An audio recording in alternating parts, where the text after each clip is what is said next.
I would like to give a shout out real quick to the Beat Lab in Traverse City. They always let us use their mic, their amp, all the equipment and everything at no charge. Brad Novak over there, great guy, teaching my kid how to play drums. Our mayor.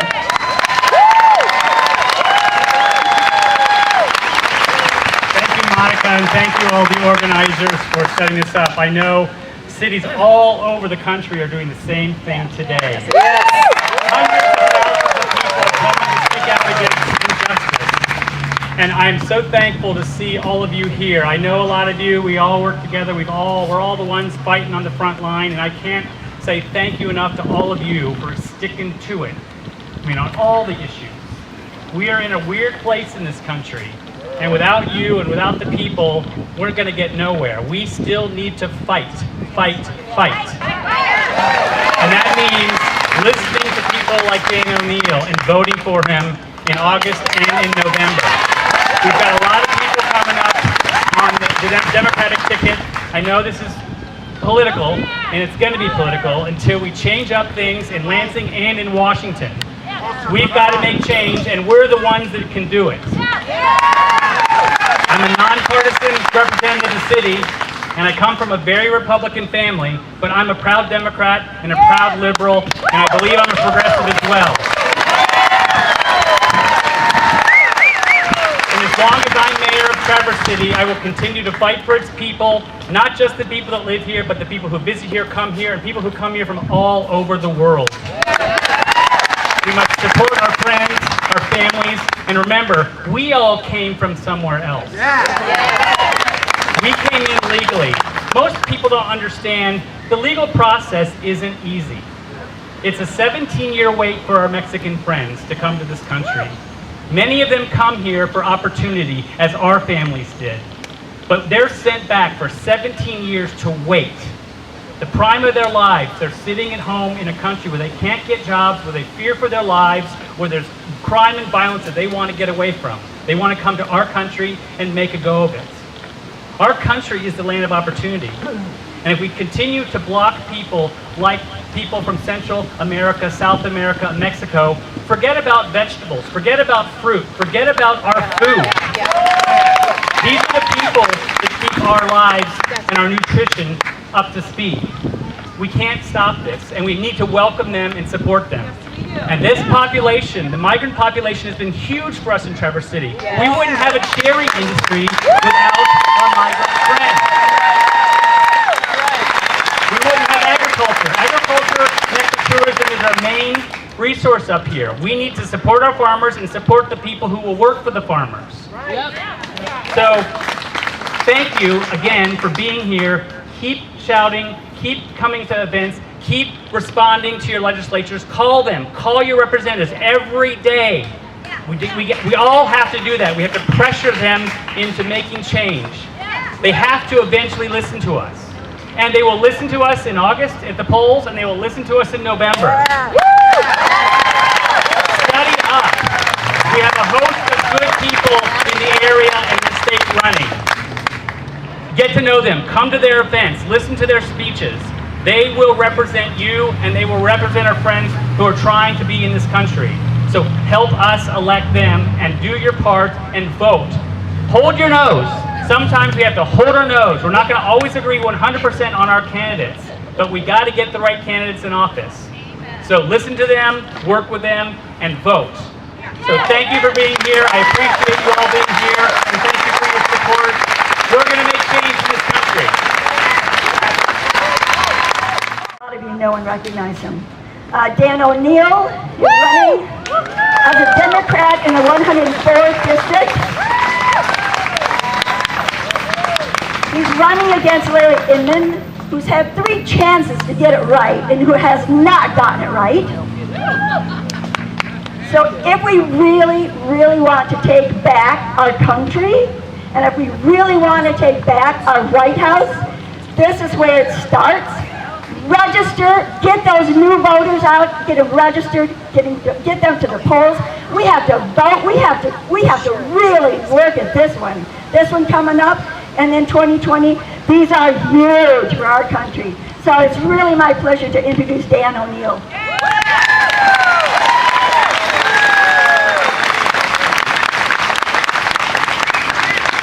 Thank you. Thank you all and good morning. Can you hear me?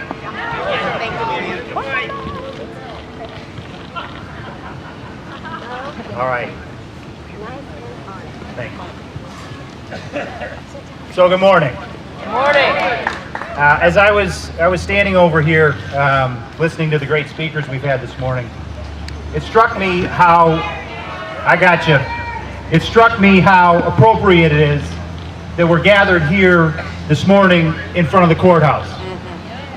Because you may not know, but the hill I'm standing on, the hill that this building sits on, wasn't here when they built it. They built this hill to put the courthouse on top of it because they wanted you to be able to see this courthouse from everywhere in this community. And the reason they wanted everyone to be able to see it is because of how important this building is. It is the place where people in this community come to seek justice. And in this building and buildings like it across the country for more than 200 years, people have come to demand justice. So it's appropriate that you are here this morning to demand justice.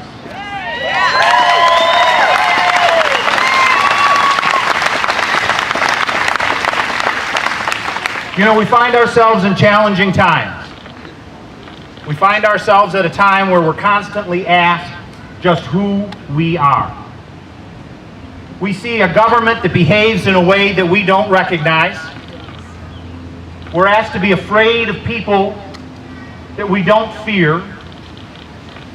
And we worry that the values that we thought bound us together can be so easily tossed aside for political expedience. We know that a nation must be built from more than lines on a map and walls on a border. Right. That what binds us together is our agreement together and our shared ideals. And for us, that means that all human beings have inherent dignity.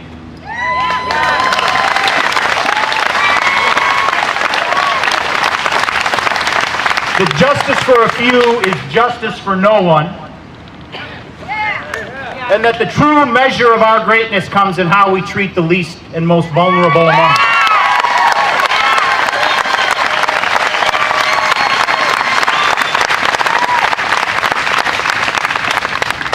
Now, in a time when we're constantly asked to see the world as us and them, I think it's important that we remember not to see those who disagree with us as the other. And to recognize that solutions will come not from shouting at each other, but from talking to each other. And remember always that hate cannot drive out hate.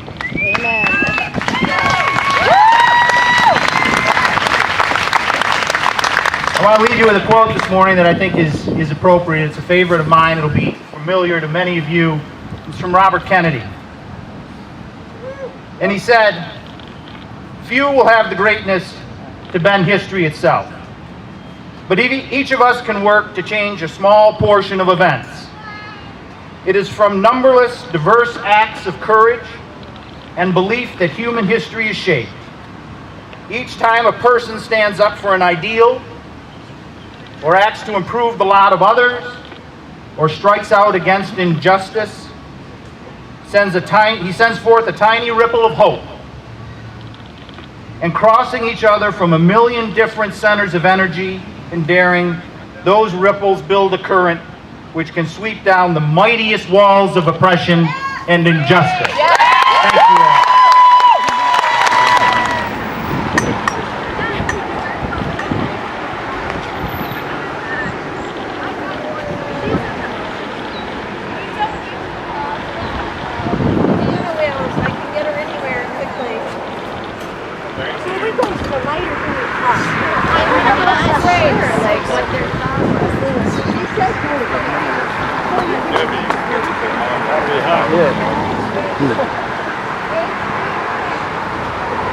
Don't antagonize them, just try to understand them.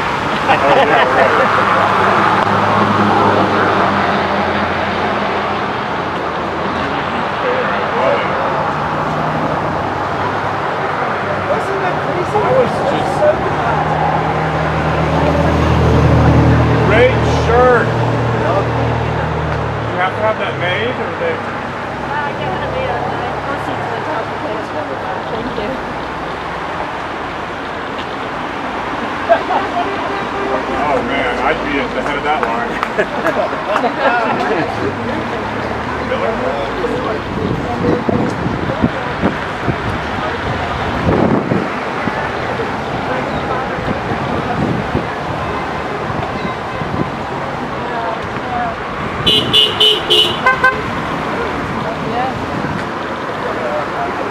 Like we don't use the word step. So this is.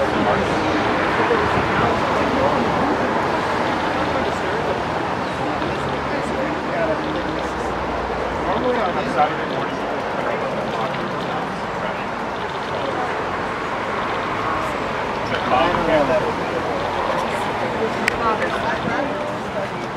I just kind of look at it as like, if you're into it, it's cool. You got enough clothes on for 4 people. On vacation. very good. A better way to protest.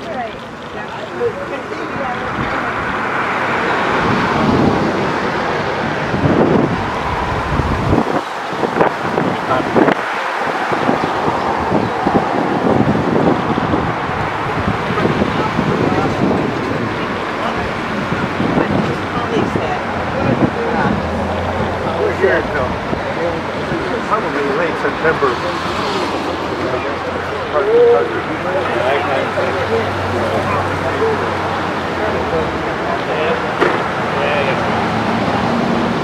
Thank you.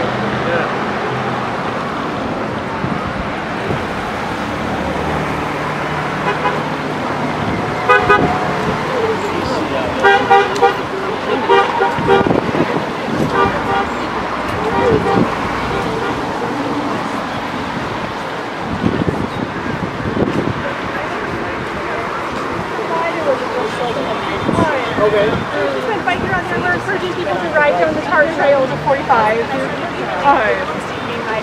I had a bunch of questions that I didn't ask. So I emailed him a bunch of stuff that I was already knowing. Thank you for doing this.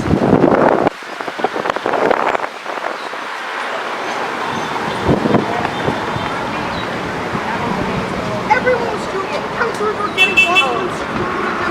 Kids were getting sick from the hives. Okay. This is not Go green. Oh, no. That's expensive in Brooklyn, right? Yeah. I plan to. It'll be.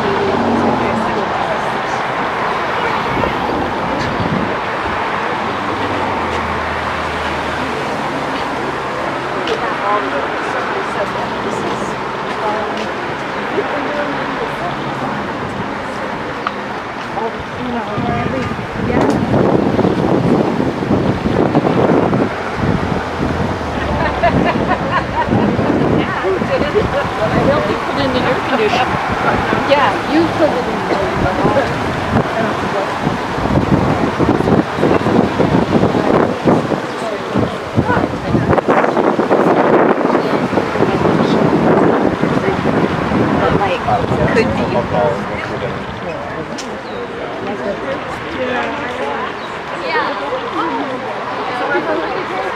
Most of ours we came actually. Have you ever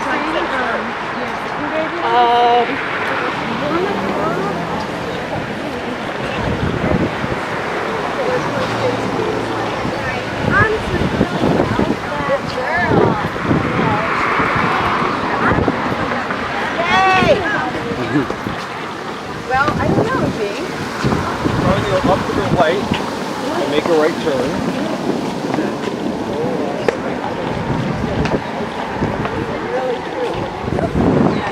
I don't have that problem, but so many, you know, that I drive myself crazy. I can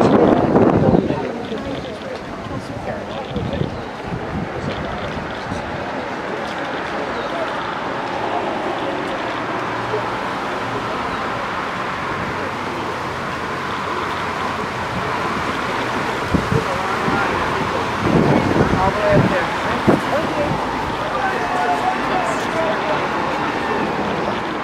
So, Yeah, we'll,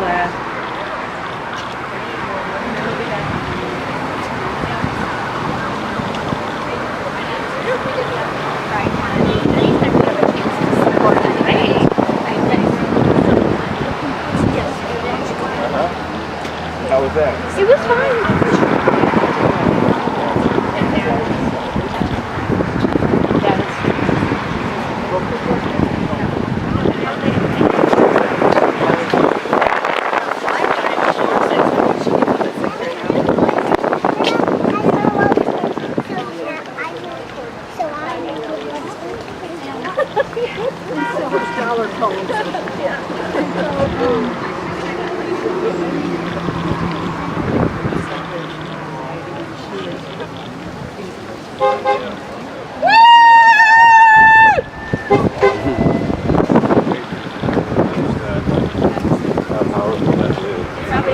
Probably because of my brother. Somebody tell you that? Yes, my brother.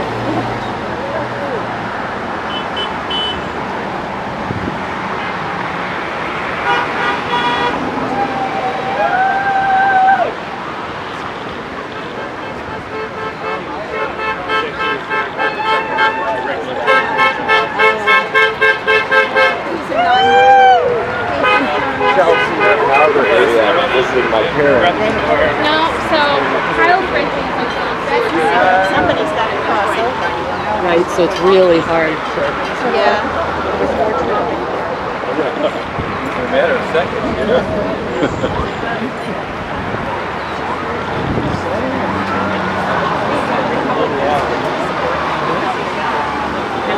I know. He is.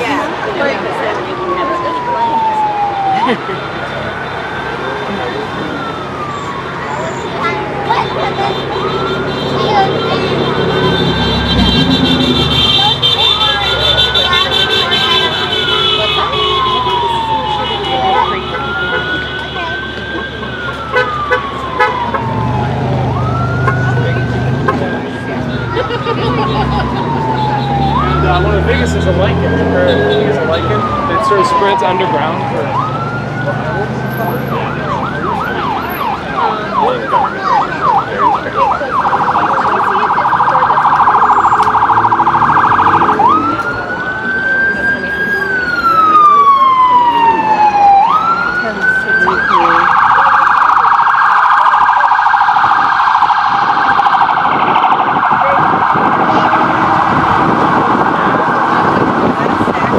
All these people and all this heat.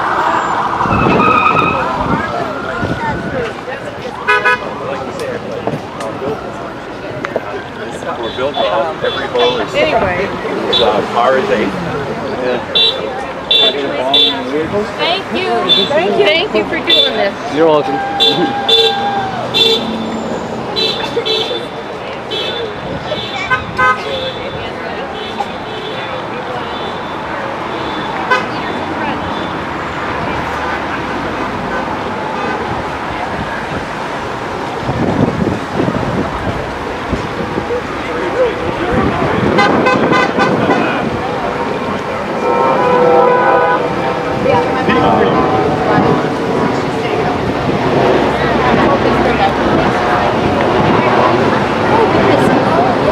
They have very specific But I know like the water stuff is like a crack.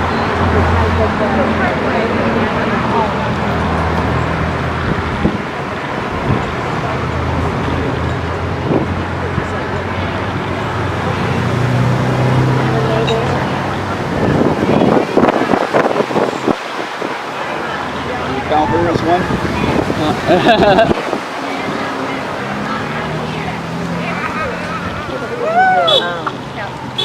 Park the cars right next to the right.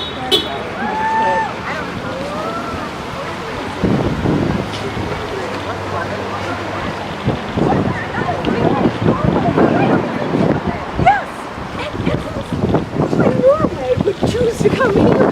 I mean, they've got, they got paid. Yeah, I know. Maybe we can try it.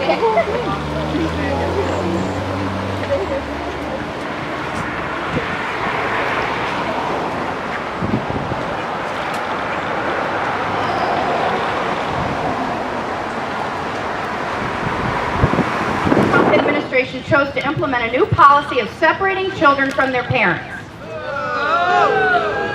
In just 6 weeks, thousands of children, including babies younger than a year and toddlers, were ripped away from their parents, literally. Doctors tell us this causes lifelong mental and emotional harm. There is not yet a credible plan to reunite the children who've been shipped far away from their parents. Such a plan is urgently needed. Yes. Yes. The administration had a choice. Nothing it did is Nothing it did or is doing is required by law. This has been a proactive, punitive choice made by the administration. Family separation and indefinite detention camps for families are immoral and cause long-term emotional damage to children.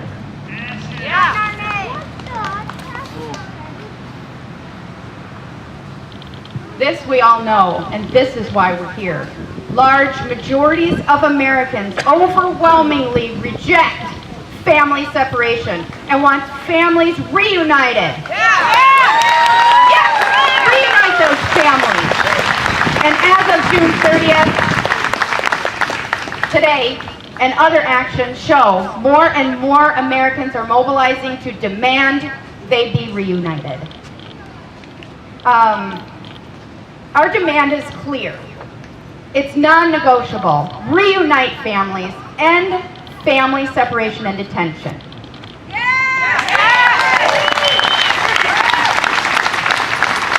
This is going to be tough, but here are some of the stories of some of the families that have been detained.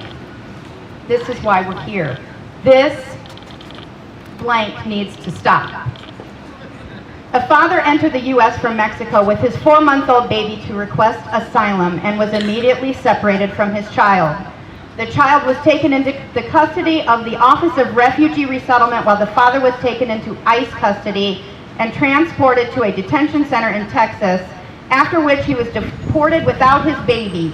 It has been 4 months since father and child have been separated. The baby's now 8 months old. Children in a detention center cry out, "Mommy, Papi." A Border Patrol agent watches the crying children and mocks them. Well, we have an orchestra here. What's missing is a conductor. The children continue to cry out for their parents as the agents repeatedly tell them to stop crying. This isn't fake news. There's audio of this person doing this to these children. A toddler inside a 60-bed facility was crying uncontrollably and pounding her little fists into the mat. Staff members tried to console the child, who looked to be 2 years old, as she'd been taken from her mom the night before and brought to the shelter. The staff gave her books and toys, but they aren't allowed to pick her up, to hold her, or to try to calm her. Why? I don't know. I don't know why. A group of 5-year-olds was scolded by officials in a detention center for playing around in their cage, telling them to settle down. The kids had no toys or books in their cage. An advocate stated the government is literally taking kids away from their parents and leaving them in inappropriate conditions. If a parent left a child in a cage with no supervision with other 5-year-olds, they'd be held accountable. We are holding them accountable. Marion, a young mother, carried her 18-month-old son as they fled their home in Honduras. She arrived at the Texas border seeking protection from political violence. But instead, agents ordered her to place her son in the back of a government vehicle. They drove away with him as both she and her son cried out.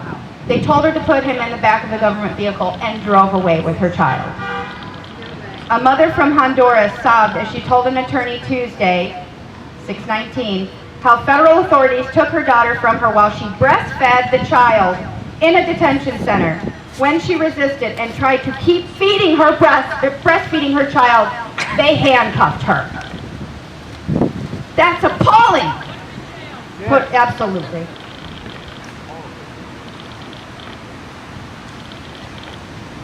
Here's the last one. A public defender says some migrants are told their kids are going to be taken away briefly to bathe. And then it dawns on them hours later they aren't coming back. Parents were given a flyer with the wrong number to call the federal government to find information on their kid's location. The number was only recently corrected on a scrawled handwritten note. Monsters. We have got to work to get these thousands of children back to their families. This is appalling and unacceptable. We will not rest. We will not stop. We will scream. We will fight. We will make this right together. It's not It's not okay.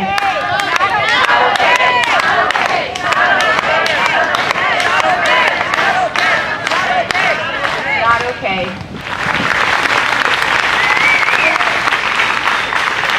The fact of the matter is that the immigration policies of our country have been separating families for at least the last 25 years.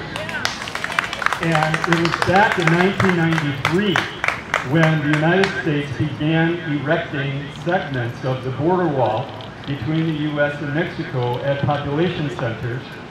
And it's quite interesting that the preparation was, at least partly, for the implementation of the NAFTA Treaty on January 1st of 1994. Because we wanted money to be able to go over the border, we wanted products and manufactured goods to go over the border, but we did not want labor to come north over the border. We wanted cheap labor. And that wall building and that type of mindset began to separate families leading up to what we're experiencing today. So I also want to point out a couple of other things. Another thing that's separating families big time is happening on our own streets right up to the current day, and that is deportation. Now, we have to be fair. The immigration policies of our nation have been going downhill all along, regardless of what party had the presidency. We have to be fair about that, all right? So, and in fact, it's well documented and well acknowledged everywhere that even under President Obama, we had more deportations than under any president in history. So, we have to fight for comprehensive immigration reform.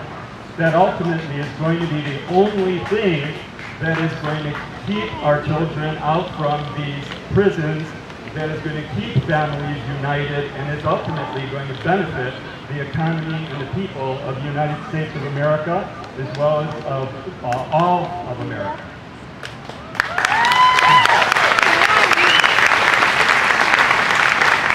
And of course, we know that there are things that push them out of their home countries and make it unlivable for them anymore. And there are things that pull them to our country because they see it as the only possible way to survive, even though they cannot normally, legally do so.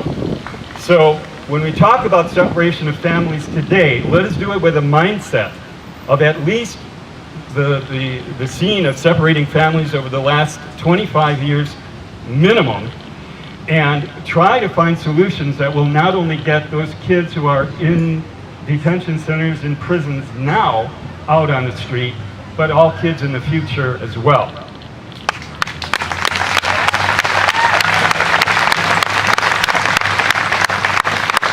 Keep also in mind that while keeping families together is the primary thing, when we deport people off our streets, the majority of them are kicked out of the country even without their own personal property. So they're deprived of, if they've lived here for a long time, they may have a home, they have a car, they may have all kinds of possessions, very often even without money. So we have to keep that in mind too, that people are being ripped out of their lives, often with deportation, ripped out of their family life, which is the most important ugly thing, and deprived of all of their possessions, all of their hopes and dreams as well. So folks, we have a lot to stand up for, and we have a lot to fight for. Again, I would encourage all of us to remember, ultimately, comprehensive immigration reform is the only cure-all solution, which will probably have to happen step by step, because it's a very, very difficult thing to try to pass all at one time. It's going to have to be bipartisan, of course, so we have to continue to try to learn to work together and to make friends of those that we perceive as enemies in order to work for the common good of all people.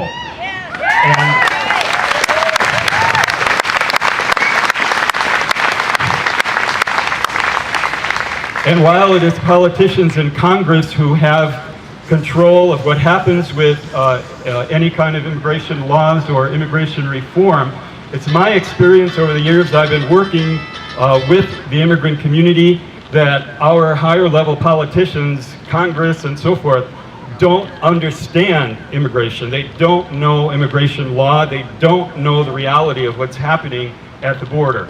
And they act mostly for political, ideological purposes and out of fear. So it's up to you and I, the voters, to help educate them, to help show them the reality, and then with the casting of our vote, to determine who it is whose wisdom we really want to trust.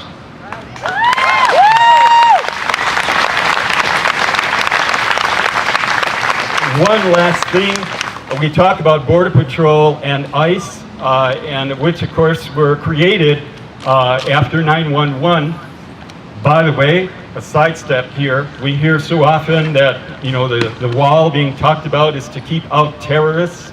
We all know the 9/11 terrorists did not cross the U.S.-Mexico border. Hello. All right. So we have to start with that. That gives us a good reality check about the difference between terrorists and migrants who are trying to build a better life and even to help our country. Let's find a way for them to do it legally. The one thing that I wanted to end with is we talk about ICE and Border Patrol. Remember that their office that is the one that does deportations and cruises the streets here in northern Michigan, they're based in Sault Ste. Marie.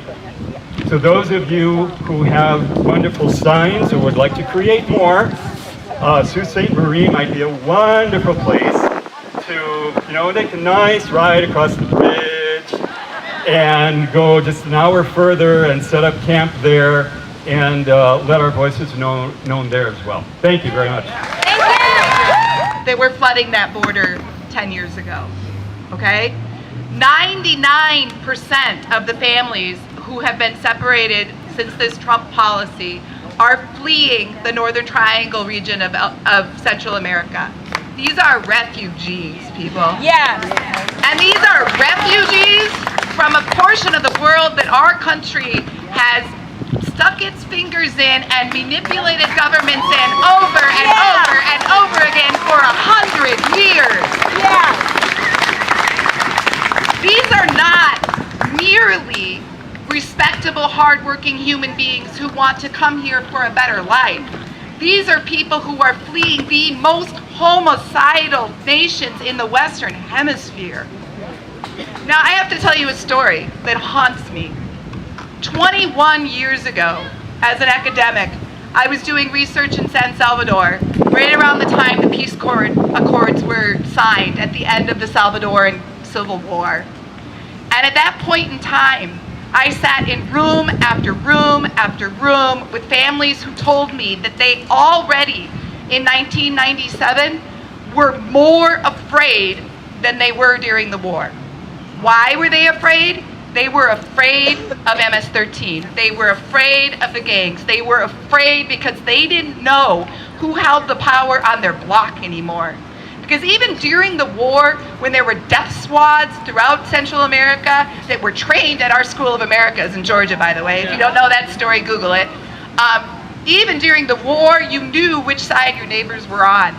Now these poor families, and many of them are young girls because of the sexual trafficking that MS-13 is engaged in too, they are fleeing for their lives because they have no choice. Now, we also need to face, as has been already pointed out today, that we, all of us here, may be newly aware of this situation. We may be newly aware of how many of these refugees are fleeing into our country and why they're coming, but they've been coming for a while now, okay? This refugee movement from Central America to the U.S. actually sort of peaked a few years back. And what was the Obama administration's foreign policy reaction? It was to do PR in Central America and tell people, don't come, don't waste your money, don't come, we can't let you in, please don't come.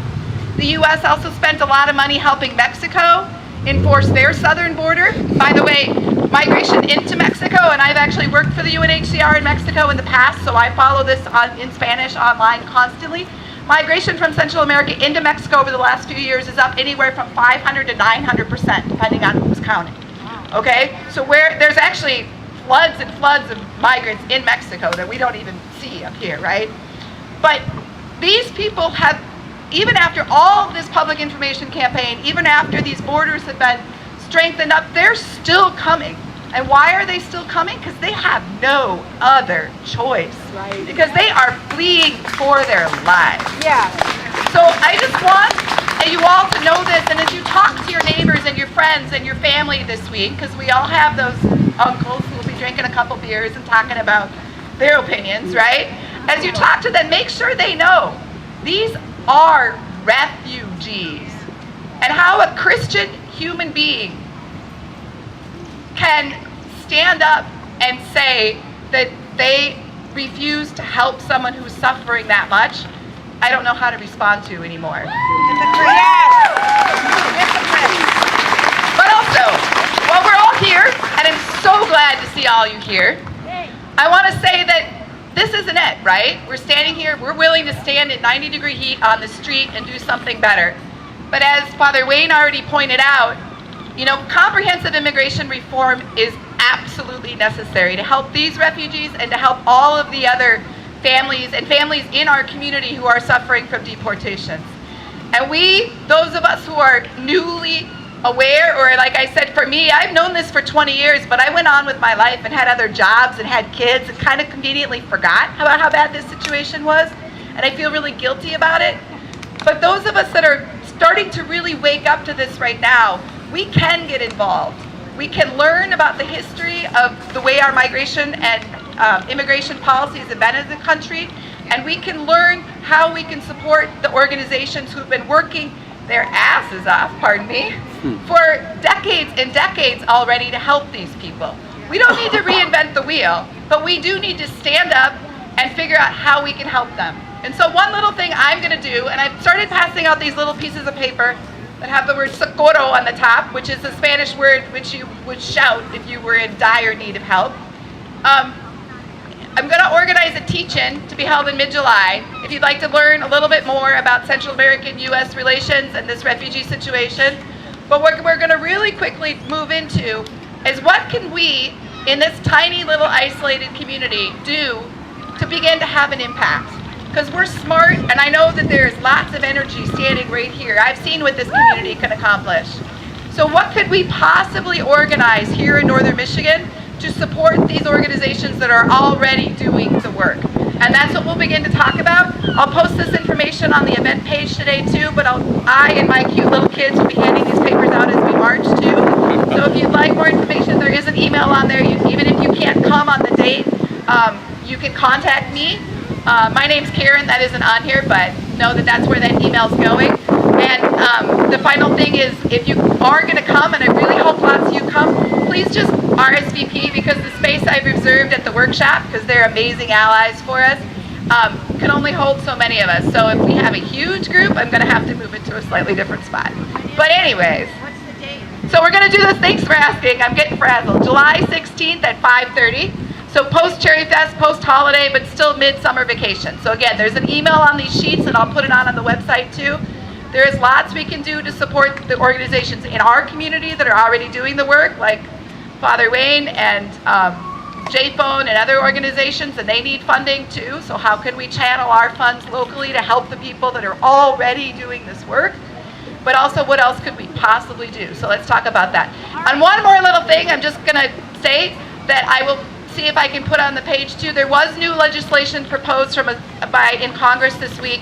I can't fully remember the name, but it's something like the Central American Refugee Protection and Reunification Act. So that's a very specific talking point to get to call our congressman, who of course probably won't support it, but that's a very specific talking point to be bringing up. So let's educate ourselves, let's learn about what the Congress is already talking about, and try to be able to bring these specific things up. But now let's move on to Marcy. If you just want to come on up and sing it from where you are.